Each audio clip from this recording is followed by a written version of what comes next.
କଣ କରୁଥିଲ ବୋଉ? କଣ କରିବି ରେ, ଗୋଟେ ଗୀତ ଅଭ୍ୟାସ କରୁଛି, କାଲି ଇନଷ୍ଟାଗ୍ରାମ ଛାଡ଼ିବି ବୋଲି। ହଉ ହଉ। ଆଉ ବୋଉ ତୁ ଗୋଟେ କଥା କହିଲୁ ଲୋ ମତେ। କଣ?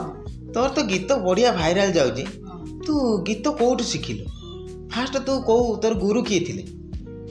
ଗୀତ କୋଉଠୁ ଶିଖିଲି, ମୋ ଗୁରୁ କିଏ? ହଁ ମୁଁ ଯେତେବେଳେ ପାଠ ପଢୁଥିଲି ତୃତୀୟ ଚତୁର୍ଥର, ସେତେବେଳେ ଆମ ସ୍କୁଲ ମାନଙ୍କର ସବୁ ଖେଳ ହୁଏ, ଯୋଉ ଆନୁଆଲ ଫଙ୍କସନ ଏବେ କହୁଛନ୍ତି। ସେତେବେଳେ ଆମେ କହୁ ଆମ ସ୍କୁଲର ଖେଳ ହଉଛି, ଆମେ ଖେଳିତେ ଯିବୁ। ସେତେବେଳେ ସମସ୍ତେ ଭାଗ ନେଉଥିଲେ, କିଏ ଛୁଞ୍ଚି ସୂତାର, ତାପରେ ଅଙ୍କ କଷା, ଅଖାର ପଶିକି ଦୌଡ଼ିବେ, ଯୋଉ ଜଲିପି ଟାଙ୍ଗିଥିବେ ତାକୁ ଡେଇଁକିରି ଖାଇବେ, ଆଉ ଗୀତ ଗାଇକି ଭାଗ ନେବେ, ଗୀତର ଭାଗ ନେବେ। ଆଉ ସେତେବେଳେ ମୁଁ ଗୀତର ଭାଗ ନେଇଥିଲି। କୋଉ ଗୀତ ଗାଇଥିଲୁ? ସେ ଗୀତର ମୁଁ ଭାଗ ନେଇଥିଲି, ମୋ ବାପା ମତେ ଗୀତ ଶିଖେଇ ଦେଇଥିଲେ। ଆଚ୍ଛା ଆଚ୍ଛା। କୋଉ ଗୀତଟା ଗାଇଥିଲୁ? ସେଇ ଗୀତଟା ଯୋଉ ତମ ବାପା ଶିଖେଇଥିଲେ, ସେଇ ଗୀତଟା ପଦେ ଗାଇକି ଶୁଣାନି। ସେ ତ ବାପା ବହୁତ ପୁରୁଣା କାଳିଆ ଗୀତ, ତଥାପି ପଦେ ଖଣ୍ଡେ ମନେ ଅଛି, ମୁଁ ସେଇଆକୁ ଗାଇଦେବି। ହଉ ଟିକେ ଗାଇଲୁ।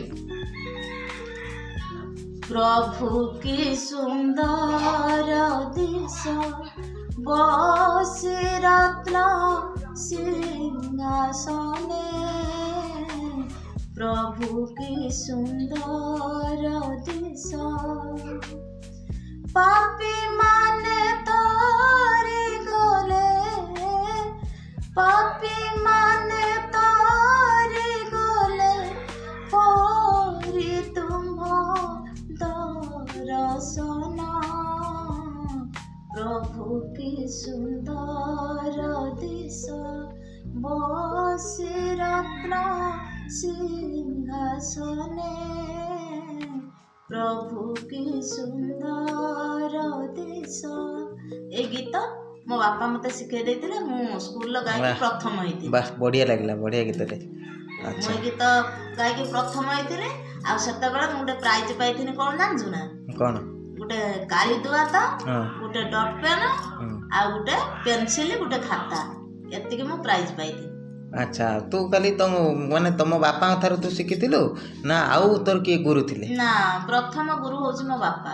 ଆଉ ତାପରେ ମୁଁ ଯେତେବେଳେ ଯାତ୍ରା ପାଟିକି ପଳେଇଥିଲି, ସେତେବେଳେ ବାଳକୃଷ୍ଣ ଦାସ ଥିଲେ, ହଉଛି ମୁଁ ସେତେବେଳେ ରଘୁନାଥ ପଣ୍ଡା ପାଟି, ଆମର ଯିଏ ନାଟ୍ୟାଚାର୍ଯ୍ୟ ରଘୁନାଥ ପଣ୍ଡା ଥିଲେ, ମୁଁ ଛୁଟିଆଟେ ବେଳୁ ସେଇ ରଘୁନାଥ ପଣ୍ଡା ପାଟିର ମୁଁ ଲୁଚିକିରି ପଳେଇଥିଲି।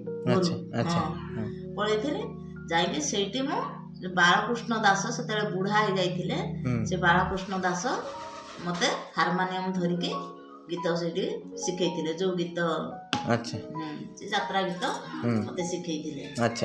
ଆମେ ସେଠି ଗାଇଥିଲି। ଆଉ ତାପରେ ତ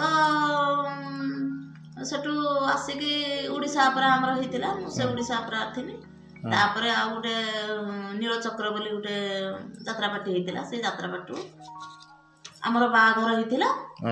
ବାହାଘର ପରେ ମୋର ଗୀତ, ମୁଁ ଏମିତି ଯାତ୍ରାପାଟିକି ଯାଇକି ତ ଗୀତ ଭଲସେ ଗାଇ। ଆଚ୍ଛା, ଯେତେବେଳେ ମାନେ ତୁ ଗୀତ ଗାଉଥିଲୁ, ସେତେବେଳେ ମାନେ ସେତେବେଳେ କୋଉ ସିଙ୍ଗରଙ୍କ ଗୀତ ତୋତେ ବେଶୀ ମାନେ ତୋର ପସନ୍ଦ ଥିଲା? ତୁ ତାଙ୍କ ଗୀତ ଗାଉ, ଯୋଉ ଯାତ୍ରା ପେଣ୍ଡେଲରେ ଗାଉ, କୋଉ ସିଙ୍ଗର ମାନଙ୍କ ଗୀତ ଗାଉ, ମତେ ଟିକେ କହିଲୁ ତାଙ୍କ ନାଁ? ସେତେବେଳେ ଅନୁରାଧ ପଡୁଆଲ ଗୀତ, ଶାନ୍ତିଲତା ବାରିକି, ଆଉ ଏସ୍ ଜାନକୀ। ଆଚ୍ଛା, ହଉ କହିଲୁ ବୋଉ, ଏବେ ଯୋଉ ଆମର ଲେଡିଜ ସିଙ୍ଗର ମାନେ ଗୀତ ଗାଉଛନ୍ତି, ତାଙ୍କ ଭିତରୁ ତୋର ଫେଭରେଟ ସିଙ୍ଗର କିଏ? ମାନେ ସବୁତାର ତତେ ଭଲ ଲାଗେ କିଏ? ସମସ୍ତେ ତ ଭଲ ଗାଉଛନ୍ତି, ସମସ୍ତେ ଭଲ ଗାଉଛନ୍ତି। ଆଉ ତା ଭିତରୁ ମତେ ସବୁଠୁ ବେଶୀ ଭଲ ଲାଗେ ଯୋଉ ଗୁଲଗୁଲିଆ ମୁହଁଟା କରିକି ଗାଆନି ନା, କିଏ କଣ ଦେଖିଲୁ ନା, ଚୁଲବୁଲି ଗୁଲଗୁଲି, ସେ ହଉଛି ମୋ ଝିଅ ପ୍ରଜ୍ଞାତା। ତାକୁ ମୁଁ ସବୁଠୁ ବେଶୀ ଭଲ ପାଏ। ଆଚ୍ଛା, ମାନେ ତୁ ଭଲ ପାଉ ନା ତା ଗୀତ ଭଲ ଲାଗେ? ତା ଗୀତ ଭଲ ଲାଗେ, ତା ମୁହଁ ଭଲ ଲାଗେ, ତାର ସବୁଟା ମତେ ଭଲ ଲାଗେ। ଆଚ୍ଛା, କଣ ପାଇଁ ତାର ମାନେ ଏତେ କଣ, ମାନେ ତା ଗୀତଟା ତୋର ଏତେ ଫେଭରେଟ କଣ ପାଇଁ? ତାକୁ ମୁଁ ତ ଝିଅ ଭଳିଆ ଲାଗେ, ଆଉ ସେ ମୋ ଝିଅ, ମାନେ ନିଜରେ ଭଳିଆ ଲାଗେ। ସେ ମୋ ନିଜ ଝିଅଠୁ ଆହୁରି ମତେ ବେଶୀ ଭଲ ଲାଗେ ତାକୁ। ଆଚ୍ଛା ଆଚ୍ଛା ଆଚ୍ଛା, ମୁଁ ଭଗବାନଙ୍କ ପାଖରେ ପ୍ରାର୍ଥନା କରୁଛି, ସେମିତି ଝିଅଟିଏ ମତେ ଦେଇଥାନ୍ତା ଯଦି ସିଏ ତ ମୋ ଝିଅ, ସିଏ ମୋ ଝିଅ। ଆଚ୍ଛା ଆଚ୍ଛା, ହଉ ହଉ। ଆଚ୍ଛା ବୋଉ, ତୁ ଏବେ ତ ଦର୍ଶକମାନଙ୍କୁ କ'ଣ କହିବୁ ଯେଉଁମାନେ ତୋତେ ଏତେ ସାରା ଭଲ ପାଇବା ଦେଇଛନ୍ତି, ଯେଉଁମାନେ ତୋତେ ଏତେ ଆଗକୁ ନେଇଛନ୍ତି, ତାଙ୍କମାନଙ୍କୁ ତୁ କ'ଣ କହିବା ପାଇଁ ଚାହୁଁଛୁ? ମୁଁ ପ୍ରଭୁ ଜଗନ୍ନାଥଙ୍କ ପାଖରେ ପ୍ରାର୍ଥନା କରୁଛି, ଯେଉଁମାନେ ମୋତେ ଏତେ ସାରା ଭଲ ପାଇବା ଦେଇଛନ୍ତି, ସପୋର୍ଟ କରିଛନ୍ତି, ଏତେ ଆଗକୁ ନେଇଛନ୍ତି, ମୁଁ ଠାକୁରଙ୍କ ପାଖରେ ପ୍ରାର୍ଥନା କରୁଛି ସମସ୍ତଙ୍କୁ ଭଲରେ ରଖନ୍ତୁ, ଖୁସିରେ ରଖନ୍ତୁ, ଶାନ୍ତିରେ ରଖନ୍ତୁ। ଆଉ ଏତିକି ମୁଁ କହୁଛି, ମୋର ଗୋଟେ ୟୁଟ୍ୟୁବ୍ ଚ୍ୟାନେଲ୍ ମମତା ବ୍ଲଗ୍ ଚ୍ୟାନେଲ୍, ସେ ଚ୍ୟାନେଲ୍କୁ ଯାଇ ମୋତେ ଟିକେ ସପୋର୍ଟ କରନ୍ତୁ, ସବସ୍କ୍ରାଇବ୍ କରନ୍ତୁ, ଏତିକି ମୁଁ କହୁଛି। ଜୟ ଜଗନ୍ନାଥ।